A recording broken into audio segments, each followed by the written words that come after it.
എല്ലാവർക്കും നമസ്കാരം. അപ്പോൾ 10th പ്രിലിംസ് PYQ സെക്ഷനിൽ ഇന്ന് രണ്ടാമത്തെ ദിവസം നമ്മൾ കഴിഞ്ഞ ദിവസം പഠിച്ചതിൻ്റെ ബാക്കി 41 മുതൽ ബാക്കി ക്വസ്റ്റ്യൻസ് ആണ് നോക്കുന്നത്. നേരെ ചോദ്യത്തിലേക്ക് പോവാം.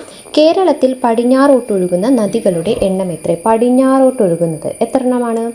ടോട്ടൽ 44 ഉണ്ട്. അതിൽ 41 എണ്ണം എവിടേക്കാണ് ഒഴുകുന്നത്? പടിഞ്ഞാറോട്ടൊഴുകി അറബിക്കടലിലോ കായലുകളിലോ ആണ് പതിക്കുന്നത്. ഓക്കെ, ബാക്കി 3 നദികൾ കബനി, ഭവാനി, പാമ്പാർ അതാണ് എവിടേക്ക് ഒഴുകുന്നത്? കിഴക്കോട്ട് ഒഴുകുന്നത്. 2 സംസ്ഥാനങ്ങളുമായി അതിർത്തി പങ്കിടുന്ന കേരളത്തിലെ ഏക ജില്ല ഏതാണ്? 2 സംസ്ഥാനങ്ങളുമായി അതിർത്തി പങ്കിടുന്ന കേരളത്തിലെ ഏക ജില്ല ഏതാണ്? വയനാട് അല്ലേ? വയനാട് ജില്ലയാണ്. കർണാടക, തമിഴ്നാട് എന്നീ 2 സംസ്ഥാനങ്ങളുമായിട്ടാണ് അത് അതിർത്തി പങ്കിടുന്നത്. കേരളത്തിലെ ആദ്യത്തെ ജലവൈദ്യുത പദ്ധതി ഏതാണ്? പള്ളിവാസൽ.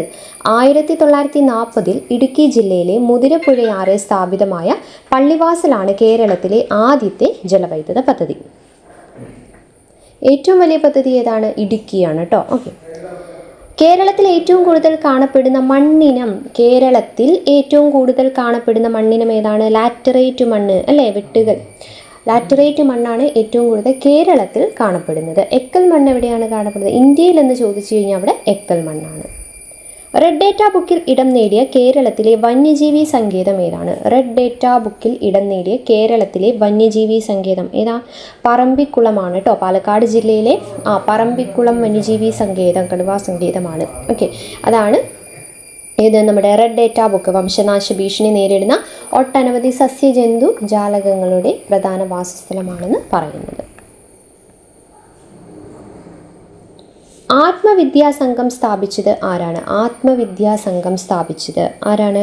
വാഗ്ബടാനന്ദൻ. ആത്മവിദ്യാസംഘം സ്ഥാപിച്ചത് ആരാണ്? വാഗ്ബടാനന്ദനാണ് കേട്ടോ. വാഗ്ബടാനന്ദൻ. കേരളത്തിൽ ആകെയുള്ള ലോക്സഭാ സീറ്റുകളുടെ എണ്ണം എത്രയാണ്? ലോക്സഭാ സീറ്റ് എത്ര എണ്ണമാണ്? 20 കേട്ടോ. ലോക്സഭ 20. കേരള സംസ്ഥാന ജലവിഭവ വകുപ്പ് മന്ത്രി ആരാണ്?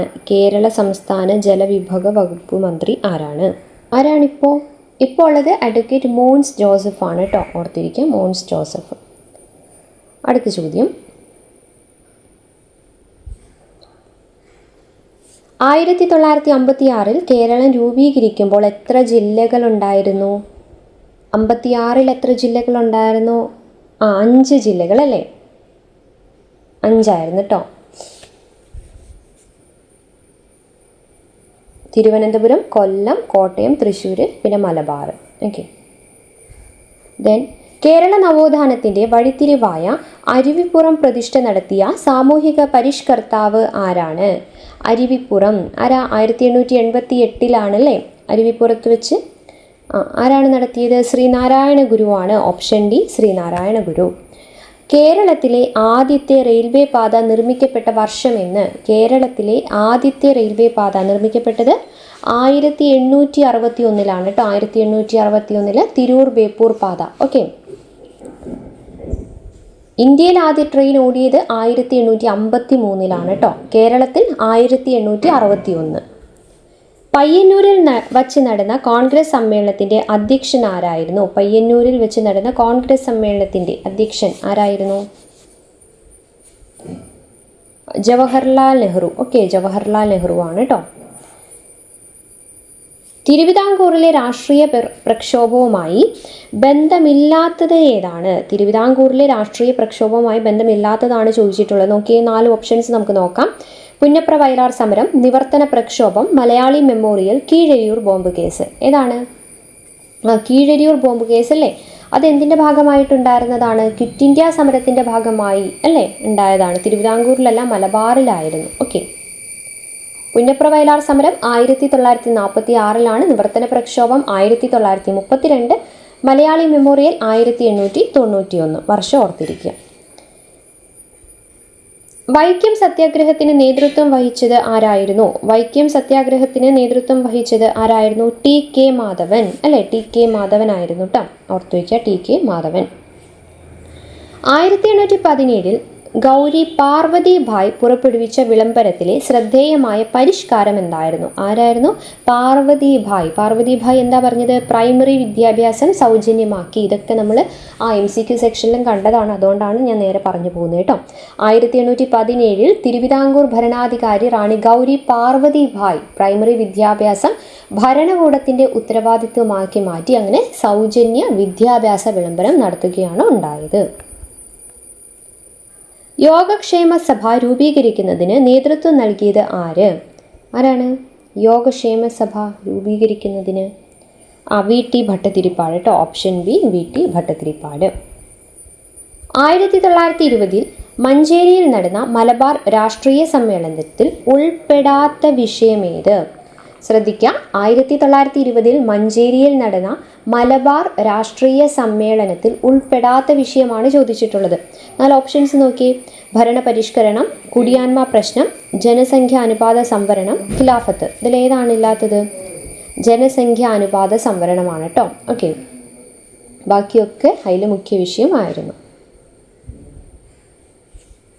അടുത്ത ചോദ്യം, മലയാള ഭാഷയിലെ ആദ്യ നിഘണ്ടു ആരുടെ സംഭാവനയായിരുന്നു? മലയാള ഭാഷയിലെ ആദ്യ നിഘണ്ടു അർണോസ് പാതിരി. മലയാളത്തിലെ ആദ്യ നിഘണ്ടു നിർമ്മാണ ശ്രമം നടത്തിയത് ആരാണ്? അർണോസ് പാതിരിയാണ് കേട്ടോ. അദ്ദേഹത്തിന് മലയാളം പോർച്ചുഗീസ് നിഘണ്ടു രചിക്കുകയാണ് ഉണ്ടായത്. ഓക്കെ, അത് ഓർത്തു വയ്ക്കാം. ഹെർമൻ ഗുണ്ടട്ടോ അദ്ദേഹം രചിച്ചത് മലയാളത്തിലെ ആദ്യത്തെ അച്ചടിച്ച സമഗ്രമായ മലയാളം ഇംഗ്ലീഷ് നിഘണ്ടുവാണ് കേട്ടോ, ഓർത്തിരിക്കുക. 1809 കുണ്ടറ വിളംബരം പുറപ്പെടുവിച്ചത് ആരാ? വേലുത്തമ്പി ദളവ അല്ലേ? വേലുത്തമ്പി ദളവയാണ് 1809 ജനുവരി 11. 1859 ജെയിംസ് ഡാര കയർ ഫാക്ടറി സ്ഥാപിച്ച സ്ഥലമേത്? ആലപ്പുഴയിലാണ് അല്ലേ? ഡാറ മെയിൽ ആൻഡ് കമ്പനി 1859 ജെയിംസ് ഡാര അവിടെയാണ്, ആലപ്പുഴയിലാണ് സ്ഥാപിച്ചത്. അടുത്ത ചോദ്യങ്ങൾ, ജീവമണ്ഡലത്തിലെ ജൈവ സമ്പന്നത സൂചിപ്പിക്കുന്ന ജൈവ വൈവിധ്യം എന്ന പദം ആദ്യമായി ഉപയോഗിച്ചത് ആര്? ജൈവ വൈവിധ്യം അഥവാ ബയോഡൈവേഴ്സിറ്റി എന്ന പദം ആദ്യമായി ഉപയോഗിച്ചത് ആരാണ്? വാൾട്ടർ ജി റോസൻ ആണ് കേട്ടോ. 1985 ബയോഡൈവേഴ്സിറ്റി എന്ന പദം ആദ്യമായി ഉപയോഗിച്ചത്. അടുത്തത്, അമ്മയുടെയും ഗർഭസ്ഥ ശിശുവിൻ്റെയും രക്തം കൂടിക്കലരാതെയുള്ള പദാർത്ഥ വിനിമയത്തിന് സഹായിക്കുന്ന ഭാഗമേതാണ്? അമ്മയുടെയും ഗർഭസ്ഥ ശിശുവിൻ്റെയും രക്തം കൂടിക്കലരാതെയുള്ള പദാർത്ഥ വിനിമയത്തിന് സഹായിക്കുന്ന ഭാഗം ഏതാണ്? ഏതാത്? പ്ലസൻറ്റ അല്ലേ? പ്ലസൻ്റയാണ് കേട്ടോ, പ്ലസൻറ്റ. കോശഭിത്തിയുടെ എല്ലാ ഭാഗത്തും ഒരേപോലെ കട്ടി കൂടിയ തരം കോശങ്ങൾ ചേർന്ന കലയേത്? കോശഭിത്തിയുടെ എല്ലാ ഭാഗത്തും ഒരേപോലെ കട്ടി കൂടിയ തരം കോശങ്ങൾ ചേർന്ന കലയേത്? ഏതാത്?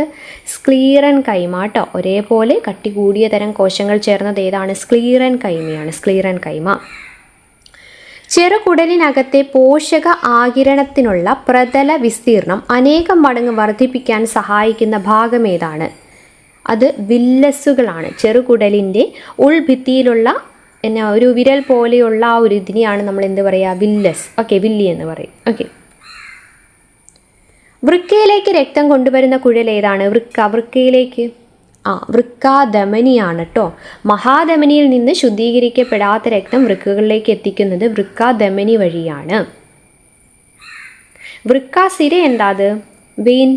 അത് വൃക്കയിൽ നിന്ന് ശുദ്ധീകരിച്ച രക്തം തിരികെ കൊണ്ടുപോകുന്നതിനെയാണ് വൃക്കാസിര. ഓക്കെ, ആ ഒരു കുഴൽ, ആ ഒരു വെയിനാണ് കേട്ടോ.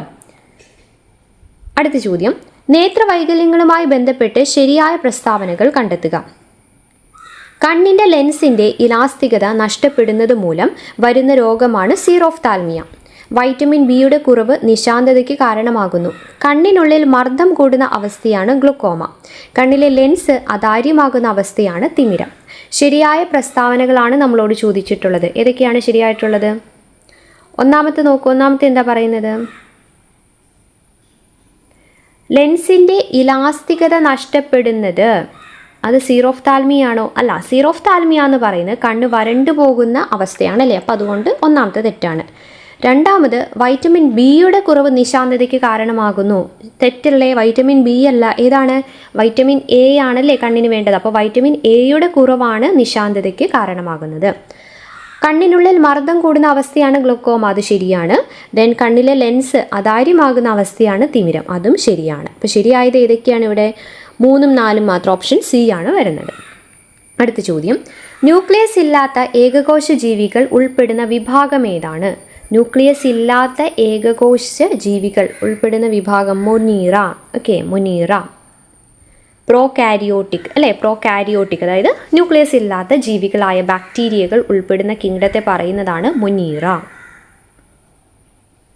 ദെൻ ഭീമാകാരത്വം അല്ലേ, ജൈൻജാറ്റിസം ഏത് ഹോർമോണിൻ്റെ ഏറ്റക്കുറച്ചിലുമായി ബന്ധപ്പെട്ട അവസ്ഥയാണ്? ഏതാത്? അത് സൊമാറ്റോട്രോഫിൻ്റെ ആണ് കേട്ടോ. സൊമാറ്റോട്രോഫിൻ ഈ പിറ്റ്യൂട്ടറി ഗ്രന്ഥി ഉൽപ്പാദിപ്പിക്കുന്ന വളർച്ചാ ഹോർമോണാണ് ഇത്, സൊമാറ്റോട്രോഫിൻ. അതിൻ്റെ അമിത ഉൽപ്പാദനം കുട്ടികളിൽ എന്തുണ്ടാക്കുന്നു? ഭീമാകാരത്വത്തിന് കാരണമാകുന്നു. ശ്വസനവുമായി ബന്ധപ്പെട്ട് ശരിയായ പ്രസ്താവനകൾ കണ്ടെത്തുക. കോശശ്വസനത്തിൻ്റെ ആദ്യഘട്ടം കോശദ്രവ്യത്തിൽ വെച്ചും രണ്ടാം ഘട്ടം റൈബോസിമിലും വെച്ച് നടക്കുന്നു. ആദ്യഘട്ടമായ ഗ്ലൈക്കോളിസിസിന് ഓക്സിജൻ ആവശ്യമാണ്. ഗ്ലൈക്കോളിസിസിൻ്റെ ഫലമായി 28 ATP തന്മാത്രകൾ ഉണ്ടാകുന്നു. ഗ്ലൈക്കോസിസിൽ ഗ്ലൂക്കോസ് പൈറൂവിക് ആസിഡായി മാറുന്നു. ഓക്കെ, ഏതൊക്കെയാണ് അതിൽ ശരിയായിട്ടുള്ള പ്രസ്താവന? 4 മാത്രമേ ശരിയുള്ളൂ. എന്താണ് ഒന്നാമത്തേൽ തെറ്റു വന്നത്? കോശശ്വസനത്തിൻ്റെ ആദ്യഘട്ടം കോശദ്രവ്യത്തിൽ വച്ചും രണ്ടാം ഘട്ടം റൈബോസീമിലും വെച്ച് നടക്കുന്നു. ആണോ? രണ്ടാം ഘട്ടം നടക്കുന്നത് എവിടെയാണ്? മൈറ്റോകോൺട്രിയയിലാണ്, റൈബോസോമിലല്ല. അത് തെറ്റിപ്പോയി. അടുത്തത്, ആദ്യഘട്ടമായ ഗ്ലൈക്കോളിസിസിന് ഓക്സിജൻ ആവശ്യമാണോ? അല്ല, ഗ്ലൈക്കോളിസിസിന് ഓക്സിജൻ ആവശ്യമല്ല. ദെൻ ഗ്ലൈക്കോളിസിസിലാകെ 28 ATP തന്മാത്രകൾ ഉണ്ടാകുന്നത് തെറ്റാണ്. എത്രണ്ണേ ഉള്ളൂ? 2 ഉള്ളൂ. ഓക്കെ, അപ്പം ലാസ്റ്റത്തെ ഗ്ലൈക്കോളിസിസിൽ ഗ്ലൂക്കോസ് പൈറൂവിക് ആസിഡായി മാറുന്നു എന്നുള്ളത് കറക്റ്റാണ്. അടുത്തത്, വിട്രിയസ് ദ്രവം മനുഷ്യ ശരീരത്തിലെ ഏത് അവസ്ഥയിലാണ് കാണുന്നത്? വിട്രിയസ് ദ്രവം മനുഷ്യ ശരീരത്തിലെ ഏത് അവസ്ഥയിലാണ് ഏത് അവയവത്തിലാണ് കാണുന്നത്? ഓപ്ഷൻ ബി, കണ്ണ്. കണ്ണിൻ്റെ ലെൻസും റെറ്റിനയ്ക്കും ഇടയിലുള്ള വിട്രിയസ് അറയിൽ കാണപ്പെടുന്ന ജെല്ലി പോലുള്ള ദ്രാവകമാണ് വിട്രിയസ് ദ്രവം എന്ന് പറയുന്നത്. അത് കണ്ണിൻ്റെ ആകൃതി നിലനിർത്താൻ വേണ്ടി സഹായിക്കുന്നുണ്ട്. ഓക്കെ, അടുത്ത ചോദ്യം, ജനറേറ്ററിൽ നടക്കുന്ന ഊർജ പരിവർത്തനം ജനറേറ്ററിൽ എങ്ങനെയാണ്? യാന്ത്രികോർജം വൈദ്യുതോർജമായിട്ട് മാറുന്നു. ഓക്കെ, ദെൻ ന്യൂക്ലിയർ റിയാക്ടറുകളിലെ ഇന്ധനം ഏത്? ന്യൂക്ലിയർ റിയാക്ടറുകളിലെ പ്രധാന ഇന്ധനം ഏതാണ്? സമ്പുഷ്ട യുറേനിയം. ഏതാണ്? എൻറിച്ച്ഡ് യുറേനിയമാണ്. യുറേനിയം 235. ഓക്കെ, വസ്തുവിൻ്റെ പ്രവേഗം ഇരട്ടിയായാൽ ഗതികോർജത്തിന് എന്ത് സംഭവിക്കുന്നു? വസ്തുവിൻ്റെ പ്രവേഗം അഥവാ വെലോസിറ്റി ഇരട്ടിയായാൽ കൈനറ്റിക് എനർജി അഥവാ ഗതികോർജം എന്താവുന്നു? 4 മടങ്ങാവുകയാണ് ചെയ്യുന്നത് അല്ലേ? 4 മടങ്ങാവുകയാണ് ചെയ്യുന്നത്. ഇതൊക്കെ നമ്മുടെ MCQ സെക്ഷനിൽ പഠിച്ചതായിരുന്നു. അടുത്ത് നോക്കി, കൂട്ടത്തിൽ പെടാത്തത് ഏതാ? പ്രവേഗം, ത്വരണം, വേഗം, സ്ഥാനാന്തരം. വേഗമാണല്ലേ, സ്പീഡ്. കാരണം എന്താണ്? വേഗം എന്ന് പറയുന്ന ഒരു സ്കാലാർ അളവാണല്ലേ, ദിശയില്ലാത്തതാണ്. പക്ഷേ പ്രവേഗം, ത്വരണം, സ്ഥാനാന്തരം അതൊക്കെ വെക്റ്റർ സ്കെയിലിൽ വരുന്നതാണ്, ദിശയുള്ളവയാണ്. അടുത്തത്, അന്തരീക്ഷമർദ്ദം അളക്കാൻ ഉപയോഗിക്കുന്ന ഉപകരണം. അന്തരീക്ഷമർദ്ദം അളക്കാൻ ഉപയോഗിക്കുന്നത് ഏതാണ്? ബാരോമീറ്റർ അല്ലേ. അറ്റ്മോസ്ഫിയറിക് പ്രഷർ അളക്കാൻ ഉപയോഗിക്കുന്നത് ബാരോമീറ്റർ ആണ്. ചില പ്രസ്താവനകൾ നൽകിയിരിക്കുന്നു. ഇവയിൽ ജെ തോംസണുമായി ബന്ധപ്പെടാത്ത പ്രസ്താവന ഏത്? ഓക്കെ, ജെ തോംസണുമായി ബന്ധപ്പെടാത്തതാണ് ചോദിച്ചിട്ടുള്ളത്. നോക്കി, പ്ലം ഫുഡിംഗ് മാതൃക മുന്നോട്ട് വെച്ചു, ശരിയാണ്. ഇലക്ട്രോണിനെ കണ്ടെത്തി, ശരിയാണ്. ഡിസ്ചാർജ് ട്യൂബ് പരീക്ഷണങ്ങൾ നടത്തി, ശരിയാണ്. ന്യൂട്രോണിനെ കണ്ടെത്തി, ശരിയാണോ? അല്ല, ന്യൂട്രോൺ കണ്ടെത്തിയത് ആരാണ്? ജെ തോംസൺ അല്ല. ആരാണ്? ജെയിംസ് ചാഡ്വിക് ആണല്ലേ. ഓക്കെ, അപ്പോൾ അതാണ് അവിടെ ബന്ധമില്ലാത്ത പ്രസ്താവന. ദെൻ റബ്ബറിൻ്റെ മോണിമോർ ഏതാണ്? മോണോമർ ഏതാണ്? ഐസോപ്രിൻ ആണ് കേട്ടോ, ഐസോപ്രിൻ. സ്വാഭാവിക റബ്ബറിൻ്റെ അടിസ്ഥാന മോണോമർ തന്മാത്രയാണ് ഐസോപ്രിൻ എന്ന് പറയുന്നത്. ഈ നിയോപ്രിനോ അത് സിന്തറ്റിക് റബ്ബറിൻ്റെയാണ് കേട്ടോ. സിന്തറ്റിക് റബ്ബറിൻ്റെ മോണോമർ ഏതാണ്? അത് നിയോപ്രിൻ ആണ്.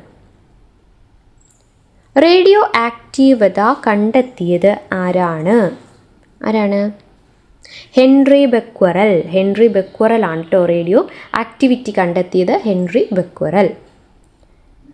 ദെൻ ലീച്ചിങ് എന്ന സാന്ദ്രണ രീതി ഉപയോഗിക്കുന്നത് ഏത് ലോഹത്തിൻ്റെ അയിരിനാണ്? ലീച്ചിങ് എന്ന സാന്ദ്രണ രീതി ഉപയോഗിക്കുന്ന ഏത് ലോഹത്തിൻ്റെ അയിരാണ്? അലൂമിനിയമാണ് കേട്ടോ. അലൂമിനിയത്തിൻ്റെ അയിരായ ബോക്സൈറ്റ് സാന്ദ്രണം ചെയ്യാൻ ഉപയോഗിക്കുന്ന ആ രാസപരമായ രീതിയെയാണ് ലീച്ചിങ് എന്ന് പറയുന്നത്. ഓക്കെ. ഇനി ഒരേ മാസ് നമ്പറും വ്യത്യസ്ത ആറ്റോമിക നമ്പറുമുള്ള ആറ്റങ്ങൾ. ഒരേ മാസ് നമ്പറും വ്യത്യസ്ത ആറ്റോമിക നമ്പറുമുള്ളതിനെ നമ്മൾ എന്ത് വിളിക്കുന്നു? ഐസോബാർ എന്ന് വിളിക്കുന്നു, അല്ലേ? മാസ് നമ്പർ തുല്യവും ആറ്റോമിക് നമ്പർ വ്യത്യസ്തവുമായിട്ടുള്ളതാണെങ്കിൽ അതിനെ ഐസോബാർ എന്നാണ് വിളിക്കുന്നത്. ഐസോടോപ്പുകളിൽ ആറ്റോമിക് നമ്പർ എന്തായിരിക്കും? തുല്യമായിരിക്കും. ഐസോടോൺ ആണെങ്കിലോ അവിടെ ന്യൂട്രോണുകളുടെ എണ്ണം തുല്യമായിരിക്കും. ഓക്കെ, അപ്പോൾ ഇത്രയുമാണ് നമ്മൾ ഈ ഒരു സെക്ഷനിൽ പഠിക്കുന്നത്. ഇതിൻ്റെ മാത്സ് നമ്മൾ ഓൾറെഡി ചെയ്തിട്ടുണ്ടായിരുന്നു. ബാക്കി നമുക്ക് അടുത്തൊരു വീഡിയോ ആയിട്ട് ചെയ്യാം. താങ്ക്